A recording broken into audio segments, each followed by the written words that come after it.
ಕನ್ನಡ ವಾಹಿನಿಗೆ ಸ್ವಾಗತ. ಜಮೀನು ವಿಚಾರಕ್ಕೆ ಜಗಳ ಗಲಾಟೆ ಆಗುತ್ತಿರುವುದನ್ನ ನಾವು ಸಾಮಾನ್ಯವಾಗಿ ಕೇಳಿದ್ದೀವಿ, ನೋಡಿದ್ದೀವಿ. ಆದ್ರೆ ಇಲ್ಲಿ ಜಮೀನು ಕೊಟ್ಟವರಿಂದಲೂ ಕೂಡ ಯಾವುದೇ ತಕರಾರುಗಳಿಲ್ಲ, ಜಮೀನು ಖರೀದಿ ಮಾಡಿದವರಿಂದಲೂ ಕೂಡ ಯಾವುದೇ ತಕರಾರು ಇಲ್ಲ. ಆದ್ರೆ ಹೊರಗಿನ ಕೆಲವರು ಅಡ್ಡಿಪಡಿಸಿ ವಿನಾಕಾರಣ ಅಪಪ್ರಚಾರ ಮಾಡುವ ಹುನ್ನಾರ ಮಾಡಿದ್ದಾರೆ ಎಂದು ಆಕ್ರೋಶ ವ್ಯಕ್ತಪಡಿಸ್ತಾ ಇದ್ದಾರೆ. ಹೌದು, ಗಂಡ ಖರೀದಿ ಮಾಡಿದ ಜಮೀನಿನಲ್ಲಿ ಉಳುಮೆ ಮಾಡಲು ಅಡ್ಡಿಪಡಿಸ್ತಾ ಇರುವ ಹಿನ್ನೆಲೆ ದಲಿತರಿಗೆ ನ್ಯಾಯ ಇಲ್ವಾ ಅಂತ ಹೆಂಡತಿ ಮಕ್ಕಳು ಕಣ್ಣೀರು ಹಾಕ್ತಾ ಇರುವ ದೃಶ್ಯ ಕಂಡು ಬಂದದ್ದು ಬೆಳಗಾವಿ ಜಿಲ್ಲೆಯ ರಾಯಭಾಗ ತಾಲೂಕಿನ ಕುಡಚಿ ಪಟ್ಟಣದಲ್ಲಿ. ಹಲವು ವರ್ಷಗಳ ಹಿಂದೆ ಕುಡಚಿ ಪಟ್ಟಣದಲ್ಲಿ ಸರ್ವೆ ನಂಬರ್ 352, 353 ಸಂಬಂಧಿಸಿದ 10 ಎಕರೆ ಜಮೀನು ಖರೀದಿ ಮಾಡಿದ್ದು ತಮ್ಮದೇ ವಹಿವಾಟಿನಲ್ಲಿ ಇದೆ. ಆದ್ರೆ ತಮ್ಮ ಪತಿ ನಿಧನ ಬಳಿಕ ಜಮೀನಿಗೆ ಉಳುಮೆ ಮಾಡಲು ಹೋದ್ರೆ ಕೆಲವರು ಅಡ್ಡಿಪಡಿಸಿ ದಬ್ಬಾಳಿಕೆ ಮಾಡ್ತಾ ಇದ್ದಾರೆ ಎಂದು ದಲಿತ ಮಹಿಳೆ ಕಣ್ಣೀರು ಹಾಕ್ತಾ ಇದ್ದಾರೆ. ಕೆಲವು ವರ್ಷಗಳ ಕಾಲ ಕೋರ್ಟ್ನಲ್ಲಿ ಇರುವ ಜಮೀನು ವ್ಯಾಜ್ಯ ಬಗೆಹರಿಸಿ 2009ರಲ್ಲಿ ದಲಿತ ಕುಟುಂಬಕ್ಕೆ ಮಾರಾಟ ಮಾಡಿ ಯಾವುದೇ ತಂಟೆ ತಕರಾರು ಇಲ್ಲದೆ ವಹಿವಾಟು ಮಾಡ್ತಾ ಇದ್ದ ಕುಟುಂಬದ ವಿರುದ್ಧ ಕೆಲವರು ಇಲ್ಲ ಸಲ್ಲದ ಆರೋಪ ಮಾಡಿ ಅಪಪ್ರಚಾರ ಮಾಡ್ತಾ ಇದ್ದಾರೆ. ನಮಗೆ ಜಮೀನು ಮಾರಾಟ ಮಾಡಿದವರಿಂದ ಯಾವುದೇ ತಂಟೆ ತಕರಾರು ಇಲ್ಲ, ಇತ್ತ ಜಮೀನು ಕೊಟ್ಟವರು ನಮ್ಮ ಪರವಾಗಿ ಇದ್ದಾರೆ. ಆದ್ರೆ ಕೆಲವೊಂದಿಷ್ಟು ಕುತಂತ್ರ ಜನ ನಮ್ಮ ವಿರುದ್ಧ ಸುಖ ಸುಮ್ಮನೆ ಅಪಪ್ರಚಾರ ಮಾಡುತ್ತಾ ನಮಗೆ ತೊಂದರೆ ಕೊಡ್ತಾ ಇದ್ದಾರೆ.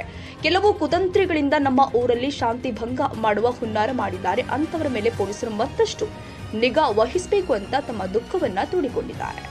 ಎಕರೆ ಹೊಲ ತೊಗೊಂಡು ಭಾಳ ದಿವಸ ಆಯ್ತು ರೀ. ನಮಗೆ ನಮ್ಮ ಹೊಲ ನಾವು ರಿಪೇರಿ ಮಾಡೋಕ್ಕೆ ಹೋಗಿದ್ದೀವಿ. ನೀವೇ ನಮಗೆ ನಮ್ಮ ಮ್ಯಾಗ ಸುಮ್ಮನೆ ನೀವು ಹಂಗೆ ಮಾಡ್ತೀರಿ ಹಿಂಗೆ ಮಾಡ್ತೀರಿ ಅಂತ ನಮಗೆ ತೊಂದರೆ ಕೊಡತ್ತಾರೆ ರೀ. ನಮ್ಮ ಗಂಡು ಹೊಲ ತೊಗೊಂಡೈತಿ, ನಾವು ಬೆಳೆ ಮಾಡೋರದೇವು ರೀ. ನಮ್ಮ ಮಕ್ಕಳಿಗೆ ನಮಗೆ ಮುಂದಿನ ಜೀವನಕ್ಕೆ ಬೇಕು ರೀ. ನಾವು ಎಷ್ಟಿದ್ದೇವೆ, ನಮ್ಮ ಬಡತನ ಐತಿ, ನಮ್ಮ ಗಂಡ ತೀರ್ಕೊಂಡನು. ಅದಕ್ಕೆ ನಮಗೆ ಇವ್ರ ಮುಂದೆ ಭಾಳ ತೊಂದರೆ ಕೊಡತ್ತಾರೆ. ಅದಕ್ಕೆ ಮುಂದೆ ನೀವು ಗೌರ್ಮೆಂಟ್ದವ್ರು ಏನು ನಮಗೆ ಸ್ವಲ್ಪ ಹೆಲ್ಪ್ ಮಾಡಬೇಕು. ನಮ್ಮ ಬಡತನ ಪರಿಸ್ಥಿತಿ ಐತಿ, ನಮ್ಮ ಗಂಡ ತೀರ್ಕೊಂಡಾಗಿ ಅದ ಹೊಲದಾಗ ನಾವು ಏನಾರು ಬೆಳೆ ಗಿಳಿ ಮಾಡೋರದೇವ್ರಿಲ್ಲ. ನಮ್ಮ ಮಕ್ಕಳನ್ನ ತೊಗೊಂಡ ನಮಗೆ ಯಾರೂ ತೊಂದರೆ ಕೊಡಬಾರ್ದು. ಬೆಳೆ ಮಾಡಕ್ಕೆ ಕೊಡುವಲ್ಲಿ ನಮಗೆ ಎಲ್ಲ ಬಂದದ್ದು ಇದನ್ನು ಮಾಡತ್ತಾರೆ ರೀ. ಇದನ್ನು JCP ಯಾಕೆ ಹಚ್ಚೇರಿ, ಇದನ್ನ ಯಾಕೆ ಮಾಡಲ್ಲ, ಸ್ವಚ್ಛ ಯಾಕೆ ಮಾಡಿಸತ್ತಾರೆ ಅಂತ ಬಂದು ಹಿಂಗೆ ಎಲ್ಲರೂ ಬಂದು ನಮ್ಗೆ ತೊಂದರೆ ಕೊಡತ್ತಾರೆ ರೀ, ಬಾಣಿಕೆ ಕೊಡತ್ತಾರೆ. ಅದು ಹಿಂಗೆಲ್ಲ ಆಗಬಾರ್ದು ರೀ. ನಮ್ಮ ಹುಡುಗರು ನಮ್ಗೆ 4 ಮಂದಿ ಅದಾರ ರೀ. ಇಲ್ರಿ ಅದಷ್ಟೇ ನೋಡ್ರಿ, ನಮ್ಮ ಗಂಡ ಜಾಗ ತೊಗೊಂಡಿಟ್ಟು ಹೋಗ್ಯಾರ. ಅದಕ್ಕೂ ನಮಗೂ ಏನೂ ಮಾಡ್ಕೊಡುವಲ್ಲಿ ನಮಗೆಲ್ಲ ತೊಂದರೆ ಕೊಡತ್ತಾರೆ ರೀ. ನಮಸ್ಕಾರ, ನಾನು ಡಾಕ್ಟರ್ ಬಾಬಾಜಾನ್ ಚಮನ್ಶೇಖರ್, ಕುರ್ಚಿ ಗ್ರಾಮದಿಂದ ಸರ್ವೆ ನಂಬರ್ 352, 353ನಲ್ಲಿ ಅದರ ಬಗ್ಗೆ ಮತ್ತು ಇನಾಮದಾರಿ ಜಮೀನು ಬಗ್ಗೆ ನಾನು ಮಾತಾಡೋದಾ. ಈ 3 ಜಮೀನು ಬಹಾಮನಿ ಡೆನ್ಸಿಟಿದಿಂದ ಶೇಖ್ ಶಿರಾದೀನ್ ಜುನೇದ್ ರಹಮತುಲ್ಲಾ ಅಲೇ ನಮ್ಮ ಅಜ್ಜ ಅವ್ರಿಗೆ ಗಿಫ್ಟ್ ಆಗಿದೆ ಜಮೀನ. ನಾವು ಎಲ್ಲರೂ ಕೂಡಿ ಇವತ್ತು ಅವ್ರ ವಂಶವಾಡ, ಅದು ವಂಶನಲ್ಲಿ 1956 ಮಠ ನಮ್ಮ ಹೆಸರಿದ್ದೀವಿ. 56ರಿಂದ 2009 ಮಠ ನಮ್ಮ 5 ಇನಾಮದಾರ ಎಲ್ಲರೂ ಕೂಡಿ ಅದಕ್ಕೆ ಫೈಟ್ ಮಾಡ್ತಿದ್ವಿ ಗೌರ್ಮೆಂಟಿಂದ. ಆ ಟೈಮ್ಗೆ ನಮ್ಮ ಕಡೆ ದುಡ್ಡು ಇಲ್ಲಾಗಿದೆ ಮತ್ತು ಎಜುಕೇಷನ್ ಇಲ್ಲಾಗಿತ್ತು. ಅದರ ಸಂದರ್ಭದಲ್ಲಿ ಅದು ಟ್ಯಾಕ್ಸ್ ಪೇ ಮಾಡೋದು ನಮ್ಗೆ ಜ್ಞಾನ ಇಲ್ಲಾಗಿತ್ತು. ಆ ಸಂದರ್ಭದಲ್ಲಿ ಆ ಜಮೀನು ಹೋಗಿ ಗೌರ್ಮೆಂಟ್ನಲ್ಲಿ ಜಮಾ ಆಯಿತು. ಗೌರ್ಮೆಂಟ್ನಲ್ಲಿ ಜಮಾ ಆದ ನಂತರ ನಾವೆಲ್ಲರೂ ಕೂಡಿ ಆ ಜಮೀನು ಮಲ್ಲಿಗೆ ಫೈಟ್ ಮಾಡಬೇಕಂತ 5 ಇನಾಮದಾರ ಭಾಳಷ್ಟು ದುಡ್ಡಿದ್ರು.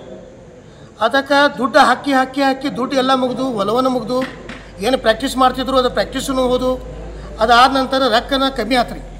ಅಂಥ ಸಂದರ್ಭದಲ್ಲಿ ಮಧು ದೋಂಡಿಬಾ ಬಾಬರ ಮತ್ತು ಪ್ರಧಾನ ಸಿದ್ದಾರಾಮ್ ಭಂಡಾರಿ ಅಂತ ದೇವರಂಥ ಮಂದಿ ಮುಂದೆ ಬಂದರು. ಅವ್ರ ಕಡೆಯಿಂದ ನಮ್ಮ ಹಿರಿಯರು ಸ್ವಲ್ಪ ಅಮೌಂಟ್ ತೊಗೊಂಡ್ರು. ಆ ಅಮೌಂಟ್ ಬಗ್ಗೆ ಒಂದು ನಾಲ್ಗೆ ಕೊಟ್ಟಿದ್ರು. ಇದು ಜಮೀನು ನಮ್ಮ ಹೆಸರು ಮ್ಯಾಗ ಬಂದರೆ ನಾವು ನಿಮ್ಗೆ 9 ಎಕರೆ 32 ಗುಂಟೆ 9 ಎಕರೆ 32 ಗುಂಟೆ ಇಬ್ಬರು ಮಂದಿ ಖರೀದಿ ಮಾಡಿ ಕೊಡ್ತೀವಿ ಅಂತ. ಅದೇ ರೀತಿ ಅವ್ರು ಖರೀದಿ ಮಾಡಿ ಕೊಟ್ಟರು. ಆ ನಂತರ 5 ಇನಾಮದಾರದ ಹೆಸರು RTCನ್ಯಾಗ ಕಂಟಿನ್ಯೂ ಇತ್ತು. 7-8 ವರ್ಷ ನಂತರ ನಾವು 7 ಇನಾಮದಾರ ಬಂದೀವಿ. ನಮ್ಮದು ಅವ್ರದ್ದು ಕೋರ್ಟ್ನಾಗ ಫೈಟ್ ನಡೆದಿತ್ತು. ಆ ಟೈಮ್ಗೆ ಕಯ್ಯೂಮ್ ತಾಯಮ್ಯ ಪಟ್ಟೈಟತ್ತ 5 ಇನಾಮದಾರ ಮುಖಾಂತರ ಒಬ್ಬರು ಕೋರ್ಟ್ಗೆ ಹೋದ್ರು ಪಾರ್ಟಿಷನ್ ಸೂಟ್ ಹಾಕಿ. ನಂತರ ಇವರು ಕೂಡಿ ಎಲ್ಲರೂ ಕೂಡಿ ಕಾಂಪ್ರಮೈಸ್ ಆದೀವಿ. ಒಂದು ಅಪ್ಪದ ವಂಶವಾಡದ ಅಪ್ಪದ ಮಕ್ಕಳಿದ್ದೀವಿ, ಜಗಳ ಮಾಡೋದು ಬೇಡ, ಎಲ್ಲರೂ ಕೂಡಿ ಶಾಂತ ರೀತಿಯಿಂದ ಇರೋನು, ಇದಕ್ಕೆ ಪಾಲ ಮಾಡ್ಕೊಡೋನು ಅಂತ ಈ ಜಮೀನು ಸಲುವಾಗಿ ಆ ಟೈಮಿನಿಂದ ಶಾಸಕರ ಶ್ರೀ ಶ್ಯಾಮರಾವ್ ಭೀಮರಾವ್ ಘಾಡ್ಗೆ ಅವರ ಸತ್ತಾನಾಗಿದ್ದರು. ಈ ಕುರ್ಚಿ ಜನರ ನನಗೆ ಆರಿಸಿ ತಂದಿದ್ದಾರು. ಅವ್ರದ್ದು ನನ್ನ ಮ್ಯಾಗ ಒಂದು ಉಪಕಾರ ಇದೆ. ಅದು ಇಟ್ಕೊಂಡು ನಮ್ಗೆ ಒಳ್ಳೆಯಾಗಿ ಒಂದು ಮಾರ್ಗದರ್ಶನ ಮಾಡಿದರು. ಅವ್ರ ಮಾರ್ಗದರ್ಶನ ನಂತರ ಈ ಜಮೀನು ನಮ್ಗೆ ಬತ್ತು. ನಾವು ಎಲ್ಲರೂ ಕೂಡಿ ಇವತ್ತೂ ಆಗಲಿ ಅವರು ಧನ್ಯವಾದ ಮಾಡ್ತೀವಿ ಮತ್ತು ಅವ್ರದ್ದು ಭಾಳಷ್ಟು ಥ್ಯಾಂಕ್ಸ್ ಮಾಡ್ತೀವಿ. ಈ ಜಮೀನು ನಮಗೆ ಹೊರಗೆ ಗೌರ್ಮೆಂಟಿಂದ ತರ್ಲಕ್ಕ ಅವರು ಭಾಳಷ್ಟು ಹೆಲ್ಪ್ ಮಾಡಿದರು.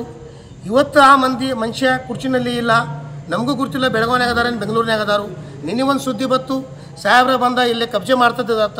ಇದು ಎಲ್ಲ ಸುಳ್ಳು. ಸಾಹೇಬ್ರ ಕುರ್ಚಿನಲ್ಲಿ ಇಲ್ಲ. ಈ ಜಮೀನು ನಾವು ಕೊಟ್ಟಿದ್ರೆ ಈ ಬಾಯಿಯವರ ಗಂಡವ್ರಿಗೆ ಸಾಹೇಬ್ರ ಇದು ಜಮೀನು ನಾವು ಕೊಟ್ಟಿದ್ರೆ ದಲಿತರು.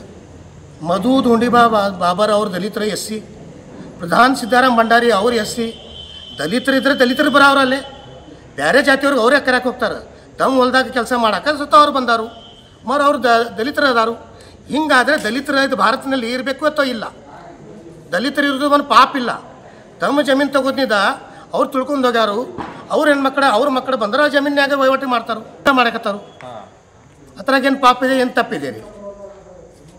ಆರೋಪ ಮಾಡಕತ್ತಾರು. ಅವ್ರದ ಸಾಹೇಬ್ರ ಮುಖಾಂತರ ಏನರೇ ಪೊಲಿಟಿಕಲಿ ಮೋಟಿವೇಶನ್ ಮಾಡಿ ಒಂದು ಒಳ್ಳೆ ಮನುಷ್ಯಗೆ ಕೆಟ್ಟ ಮಾಡೋದು ಭಾವನೆಯಿಂದ ಮಾಡಕತ್ತಾರು. ಮತ್ತು ಇವ್ರು ಯಾವ್ದಾರ ಅವ್ರಿಗೆ ಗುರ್ತಿಲ್ಲ. ಇವ್ರು ತಮ್ಮ ಹೊಲ್ದಾಗ ಹೋಗಿ ತಮ್ಮ ಮಕ್ಕಳಿಗೆ ತೊಗೊಂಡು ಮಾಡವ್ರ. ಇವ್ರು ಹುಟ್ಟಿದ್ರು ದಲಿತರನ್ಯಾಗ, ಮತ್ತು ದಲಿತರನ್ನೆಲ್ಲ ಕೆಲಸ ಮಾಡೋರು ದಲಿತರು ತೊಗೊಂಡಾರು. ನಾವು ಕೊಟ್ಟಿದ್ರು ಇವ್ರಿಗೆ. ಸಾಹೇಬ್ರೆ ಯಾರಿಗೆ ಅಟ್ರಾಸಿಟಿ ಹಾಕಿದ್ರೆ ತೋರಿಸ್ರಿ. ಅವರ ಇದು ಅಫ್ವಾ ಮ್ಯಾಗ ಮಾತಿಲ್ಲ, ಡಾಕ್ಯುಮೆಂಟಲ್ಲಿ ಏನಿದ್ರೆ ಅವ್ರು ತೋರಿಸ್ಕೊಳ್ಳಿ. ಈಗ ನಾವು ಇಲ್ಲೇ ಇದೀವಿ ಕುರ್ಚಿನಲ್ಲಿ, ಭಾಳಷ್ಟು ದಿವಸದಿಂದ ಇಲ್ಲೇ ಇದ್ದೀವಿ. ಇಲ್ಲೇ ಮಾಸಪ್ತಿಗೆ ಫಸ್ಟ್ ಗಲೀಪಿ ಜೈನರದ್ದು ಹೋಗ್ತೈತಿ, ಕುರುಬ್ರದ್ದು ಹೋಗ್ತೈತಿ. ಮೊದಲು ಎದ್ದು ಕೂಡಲೇ SC ಮಂದಿ ಹೋಗಿ ಮಾಸಪ್ತಿಗೆ ಕಾಲು ಬಿಡ್ತಾರೋ. ನಾವು ಅಂಬೇಡ್ಕರ್ ಜಯಂತಿಗೆ ಹೋಗ್ತೀವಿ. ನಮ್ಮ ಎಲ್ಲ ಕೌನ್ಸಿಲರ್ ಗಣಪತಿ ಪೂಜೆ ಮಾಡ್ತಾರೋ, ಗಣಪತಿಗೆ ಹೋಗಿ ನಿಂದಿರ್ತಾರೋ. ಈ ಊರಿನ್ಯಾಗ ಜಾತಿ ಮತಭೇದ ಒಟ್ಟೆ ಇಲ್ರಿ. ನಮ್ಮ ಹಿರಿಯರೇ ಆಗಿದ್ದರೆ ಶೇಖ್ ಸಿರಾಜುದ್ದೀನ್ ಜುನೇದ್ ರಹಮತುಲ್ಲಾ ಅಲ್ಲೇ ಇದೇನು ಆಸ್ತಿ ಕೊಟ್ಟಾರು, ನಮ್ಮ ಜೋಡಿ ಅವ್ರಿಗೂ ಆಸ್ತಿ ಕೊಟ್ಟಾರ. ಇಲ್ಲೇ ಮತಭೇದ ಜಾತಿ ಭೇದ ಎಲ್ಲ ಇಲ್ಲ. ಇದು ತಪ್ಪರಿಲ್ಲ. ಅದಕ್ಕೆ ನಾನು ಅಂತೇನೆ, ಕಾನೂನು ಏನಿದೆ ಪೊಲೀಸ್ ಡಿಪಾರ್ಟ್ಮೆಂಟ್ ಆಗಲಿ ರೆವಿನ್ಯೂ ಡಿಪಾರ್ಟ್ಮೆಂಟ್ ಆಗಲಿ ಅವ್ರಿಗೆ ನ್ಯಾಯ ಕೊಡಿಸ್ಬೇಕು. ಮತ್ತು ಏನು ಸತ್ಯ ಐತಿ ಅದರ ಸಪೋರ್ಟ್ ಮಾಡಬೇಕು. ತಾಜಾ ಸುದ್ದಿಗಾಗಿ MTV ನ್ಯೂಸ್ 24x7ಗೆ ಸಬ್ಸ್ಕ್ರೈಬ್ ಮಾಡಿ ಮತ್ತು ಬೆಲ್ ಐಕಾನ್ ಅನ್ನು ಒತ್ತಿ. ತಪ್ಪದೇ ಲಿಂಕ್ ಶೇರ್ ಮಾಡಿ.